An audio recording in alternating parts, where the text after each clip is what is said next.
जोङो जिहेतु मोनसे सामाजारिक एबा सामाजिक भाबै रायजो जाग्रा सुबुं हिसाबै समाजाव समाज खान्थिफ्राव एबा जोंनो संबिजिदा होनाय लेखायै आफाद दानायनि मोन्थाया बयहाबो दङ।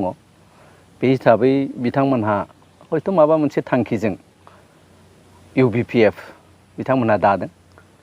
गलाघाट जिल्लायावबो बिथांमोनहा दाख्लै दाफैदों जों मोनथिदों। थ' जोंहा बेयाव बिसेस आफुथि बा माबा मोनसे बुंनांगौ होननानै आं सानाखै।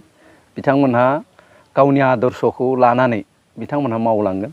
खिन्थु मोनसे खोथाखौल' जोंनिफ्राय रोखायै बुंबाय थादों बार जे समाजाव 100थाबो आफाद दानो हायो, आफुथि गैया। जुदि आफादनि सिन्था सरसाया थारबा आरो रायजोनि थाखाय मावमारनो मोनसे मिजिंजों जुदि दादोंबा बेयाव जोंहा आफुथि खालामनांगौ जेबो थाया। खिन्थु जेला मोनसे आफादा गुबुन मोनसे आफादनि बेरेखायाव जोनोम जादों होननानै जुदि फोसावलायनानै आफाद दायोबा बेजों समाजाव बिबिर बिबां जानो हागौ। गतिके जोंनिफ्राय बुंदों। थ' बिथांमोनहा आफाद दाथों बुंनांगौ जेबो गैया। खालि समाजाव बेले बेजे लाबोआलासे बिथांमोननि जि सिन्था सरसा बिथांमोनहा मोजां साननानै बर'नि थाखाय मावनो सानदोंबा वेलकाम, जोंहा आफुथि खालामनांगौ बेयाव जेबो गैया। बिथाङा बुंदों जे खौसेथि बर' सुबुं आफादा नांगौ बायदि खामानि मावनो हायाखै होनना, बिनि सायाव मा बुंनो सानो? गोबां आफादनि सायाव गोबां सुबुङा आफुथि थायो। आफुथि माने आङो नैबेखौ बुंनो लुगैदों जे बयहाबो गाव गाव मोनसे सान्थौ थायो नालाय। जोंनि आफादा खौसेथि बर' सुबुङा जोंनि सान्थौ आरो जोंनि संबिजित मथे जों हाबा मावबाय थादों। जोङो भारत सोरखार आरो आसाम सोरखारजों थांनाय 2020 मायथाइनि जि थामथि बर' गोरोबथा, बे गोरोबथायाव मुंसाइ होनानै BTCनि बायजोआव रायजो जानाय बर'फोरनि समस्याखौ समाधान खालामनो थाखाय जों बिभिन्न समायाव खामानि मावबोबाय थादों। जोङो सम सम सरखारखौबो सोंखारिदों आरो सरखारनि हेंथायैबो गोबां बाथ्राफोरखौ जों बुंबोदों। बेखौ रायजोफ्रा नुदों आरो दासिमबो जोङो बर' रायजो राजानि माखासे गांनाय उखैनायखौ सुफुंजोबनो थाखाय खामानि मावनायनि जि फारि, बे फारिया जोंहा दंबाय थायो आरो जों मावबोबाय थादों। थ' बेयाव जोङो बुंनांगोन थांनाय नै मासनि जोङो 23 अक्ट'आव मोनसे रिभिउ मिटिं क'क्राझाराव जों जिरायदोंमोन।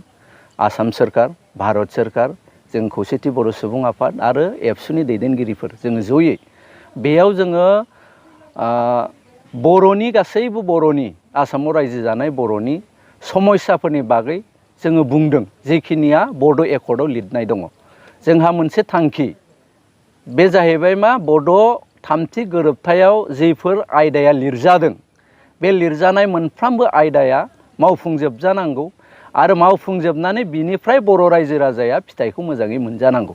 नैबेनि थाखाय जोङो मावबोबाय थादों। जोङो खुनु दिन कमप्रमाइस खालामाखै। बेयाव गोबाङा गोबां रोखोमै बुंनो हानाय, खिन्थु जाय बिथांमोनहा बुंदों जे बिथांमोनहा जोंजों थाफानानै जोंजों जि खामानि मावनाय बेखौ जुदि मेसिभलि नायोबा बिथांमोनाबो नुगोन। बिथाङा बुंदों जे BKWSनि गामि सोसननाय आरो गाहाय मावखुलिनि थांखिफोरखौ UBPO आरो गाहाय मावफुं सोद्रोमा मिनिस्वर बसुमतारिनि सायाव अजद होदों। बिनि सायाव मा बुंनो सानो? जोंहा बिसेसके नैबे जिथु हेडक्वार्टारनि बेलायाव थांनाय बोसोर आसाम सोरखारा गुवाहाटियाव हेडक्वार्टारखौ फोसावना होबाय, नटिफिकेसन होबाय। नटिफाइड जाखांनायनि उनाव जों खौसेथि बर' सुबुं आफादा जों बिनि सायाव जेबो बुङाखै। खारन जोंहा जादों मा, सरकारा नटिफाइड होबाय जेला गुवाहाटियाव, थ' बिथांमोनहा गुवाहाटियाव हेडक्वार्टार हिसाबै मावनांगौ। जोंबो खौसेथि बर' सुबुं आफाद हिसाबै बिदिखौनो बुंबाय थादों आरो जों नुदोंबो जे खम बेसि परिमाणे खामानिखौ बिथांमोनहा मावनो स्टार्ट खालामदों। नोंथांमोनहा BKWSनि जेसेबां राइटिं पेड बेफोराव नोंथांमोनहा नायबा नुगोन हेडक्वार्टार गुवाहाटि, बेयावथ' गुवाहाटियानो दङ। सिमेन्ट सापरिया मोनसे साब अफिस हिसाबै जानानै दङ। थ' बाथ्राया जादों मा, जे साब अफिसा गिदो जिहेतु हेडक्वार्टारमोन, मेन अफिसमोन, बे हिसाबै गासैबो इनफ्रास्ट्राक्चारखौ बिथांमोना फार्स्ट जिथु फान्ड फैदों 13.5 crore BKWSआव, बे फार्स्ट फान्डिंनिफ्राय बिथांमोनहा बुरजा फैसा गारनानै काउन्सिला बेयाव हेडक्वार्टारखौ बानायग्रोनोसै होननानै डिसिसन लानानै बिथांमोना हेडक्वार्टारखौ मावदोंमोन। इनफ्रास्ट्राक्चारा जादोंमोन। बेनिफ्राय खामानिया जिहेतु बेयाव स्टार्ट जाबाय, स्टार्ट जानायखाय बेनिफ्राय बिथांमोनहा सुबिदा थानायखाय बिनिफ्राय मावबाय थादों। खिन्थु आंहा खोब आंनि जिथु दुर आं मोनथिगौ जे हेडक्वार्टाराव बिथांमोनहा खामानिखौ मावनो बाध्य, गाबोन समफोर बिथांमोना मावगोन। आरो बेयाव बिराद बाथ्रा थायो। मोनसे हेडक्वार्टाराव खामानि मावनो होननानै बुंबा गोबां बाथ्राफोर थायो। इनफ्रास्ट्राक्चारनि बाथ्रा दङ, स्टाफ पेटार्ननि बाथ्रा दङ।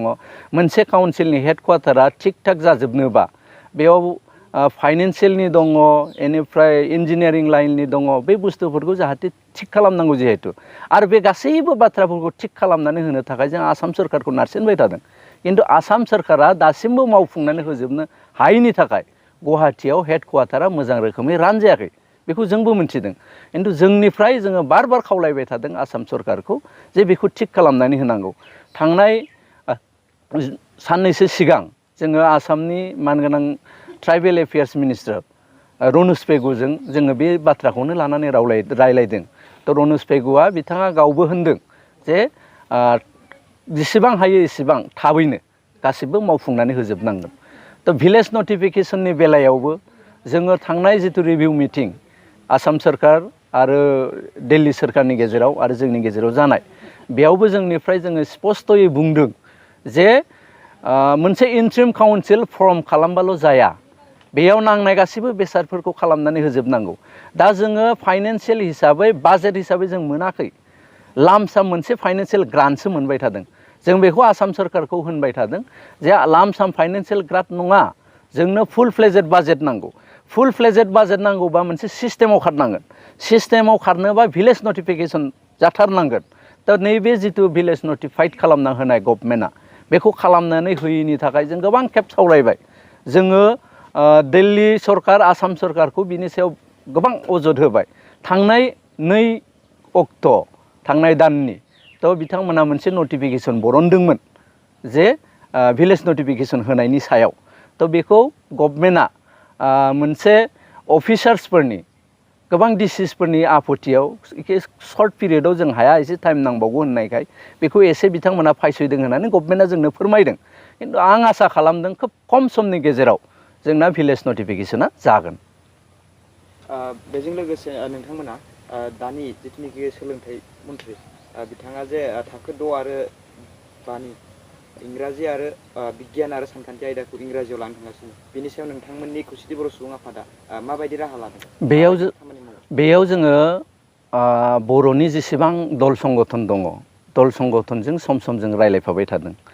थांनाय दुलाराय बर' फरायसा आफाद आरो बर' थुनलाइ आफाद बिथांमोननि दैदेननायाव जि खामानि सोलिबाय थादों जे बर' बिजोंनि फरायसाफ्रा बर' रावै लिरनाय आरो बर' रावै फरायनो मोननायनि खाबु, बे खाबुआवसो होनांगौ जों इंराजि फराया होननाय। आरो बेजों जोंबो दंफायो। आरो बेखौनो जोङो खौसेथि बर' सुबुं आफादनिफ्राय जों गभर्नमेन्टखौ मोनथिहोबाय थादों जे थाखो 5नि बर' फरायसा एबा एसामिस मिडियामनि फरायसाफोरनि थाखाय जि इंराजि राव जाबसिननानै होनो नागिरनाय, बिनि बिरुद्धायाव जोङो खौसेथि बर' सुबुं आफादा जोङो लुगैयो जे बर' बिजोङा टटेल बर'यैनो जाजोबनांगौ।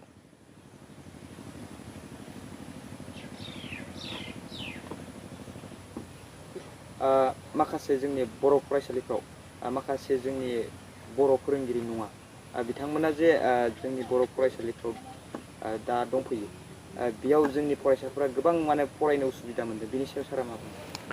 बियो खोब गोजाम मोनसे मेटार। बेनिफ्राय बेखौ लानानै आसाम सरकारजों गोबां खेब सावरायनाय जादों। खिन्थु माबा मोनसे जाहोनाव आसाम सरकाराबो बेखौ मावनो होआ बेखौ जोङो जोंनिफ्राय खोब खुद्रिनाय आरो बोराबनायखौ जों देखायबाय थादों। बर' थुनलाइ आफादाबो बिनि सायाव कनसार्न, दुलाराय बर' फरायसा आफादा कनसार्न, जों कनसार्न।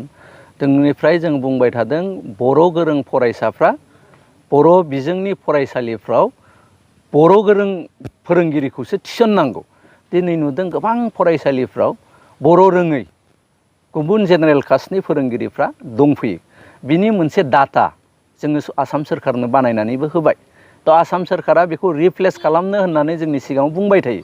खिन्थु मा मोनसे जाहोनाव रिप्लेस खालामाखै बे खोब मोनसे आसरित जाथावथाव आरो बे खोब खुद्रिनो गोनां आरो बोराबनो गोनां। जोंथ' बुंबाय थादों दा आसाम सोरखारा मानोबा मावा नैबेफोर फिसा फिसा इस्युसखौ आरोखि थ' बेखौ आं नुदों मा बर'नि दल संगठन बयबो ज' जानानै बर' बिजोंखौ फोथांनो थाखाय मोनसे सांग्रांथि एवारनेस मोनसे बर' रायजो राजानि गेजेरावबो लाबोनो गोनां दङ आरो जयै मोनसे आसाम सोरखारजों खेबसे फाइट होनांगौ जासिगोन होननानैसो आं आंनिफ्राय सानबाय थादों आरोखि खारन जों नायदों 6.3 क्ल'ज मथे बर' बिजोंनि फरायसालिफोरखौ प्रभिन्सियेलाइज खालामनांगौमोन खिन्थु प्रभिन्सियेलाइज खालामाखै जोङो थांनाय बारनि बे रिभिउ मिटिङाव थांनाय मासनि 23 तारिखआव जे रिभिउ मिटिं जादों बेयाव खोब नैबे बाथ्राखौ गोख्रोङै जों बुंदों जे 6.3 क्ल'जखौ लिरनानै होबाय खिन्थु क्ल'जखौ इमप्लिमेन्ट मानो खालामाखै 1 बोसोरनि उनाव भारत सरकारा गासिबो माने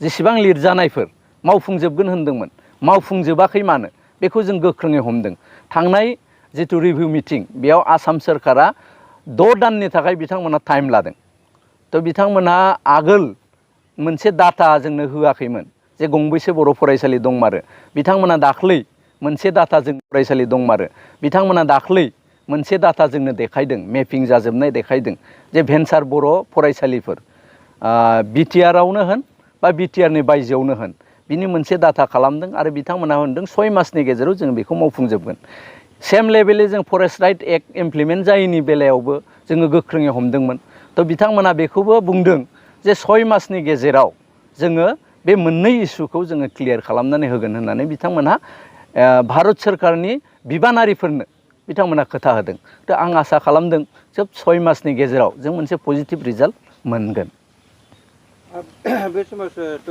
इलेक्सन कमिशनारनि जि डिलिमिटेसन कनस्टिटिउन्सि बारायनायाव जोंनि माखासे थाखानाय बर' बा ट्राइबेलफोरनि जिथु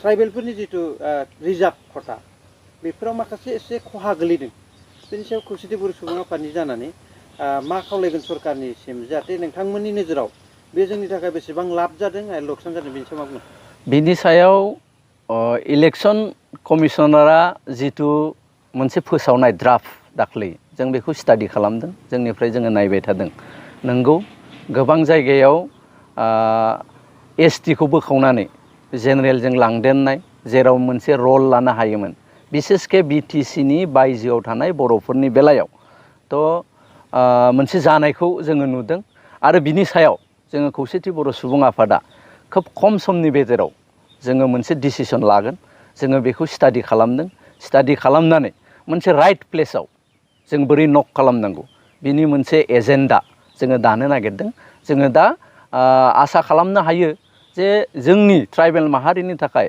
लाब मोनसे पजिसनाव फैनाय बेखौ जोङो मावनानै लानो हागोन